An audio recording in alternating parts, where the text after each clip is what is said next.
The likelihood of my son coming home is slim. As his mother, of course, I will always have in the back of my mind some feeling of hope.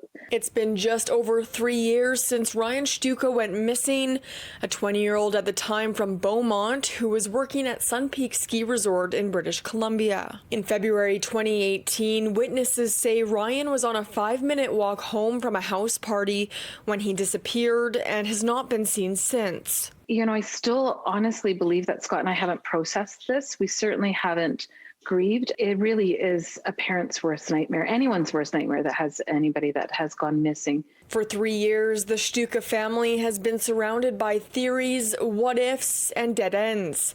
But still, no signs of Ryan or clues as to what happened. On my good days, I can lean into logic. And on the days that I'm not quite as strong, it's the emotion takes over me and says, how can you do normal, simple things when your son is still missing? Ryan's case has gained worldwide attention and has caught the eye of Amanda Papineau, a podcaster from Oregon who covers missing people's cases in the Pacific Northwest. Ryan's case is so captivating. His family has just done everything that you could possibly imagine that a family could do for a missing person, and they've had no results.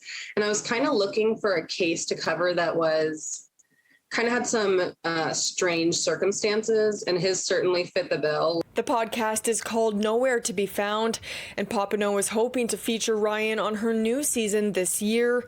And although he's made it onto other podcasts before, Papineau is hoping to do what no other podcaster has done before. I would love to go up to Sun Peaks and just get a lay of the land, like walk the walk that he needed to walk home myself. To really just put yourself in his shoes in that moment, like, okay, it really is a 5-minute walk. It really is well lit.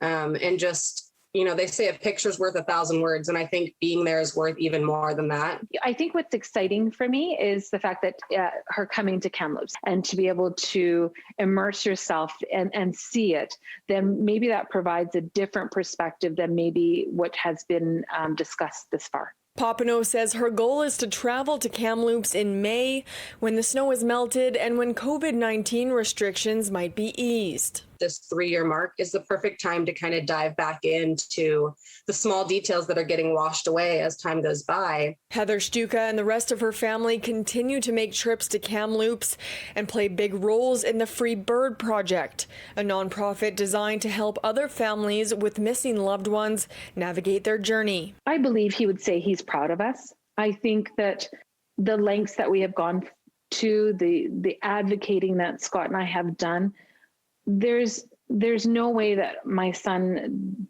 did not know that he was loved. From Edmonton, Bailey Nitti, City News.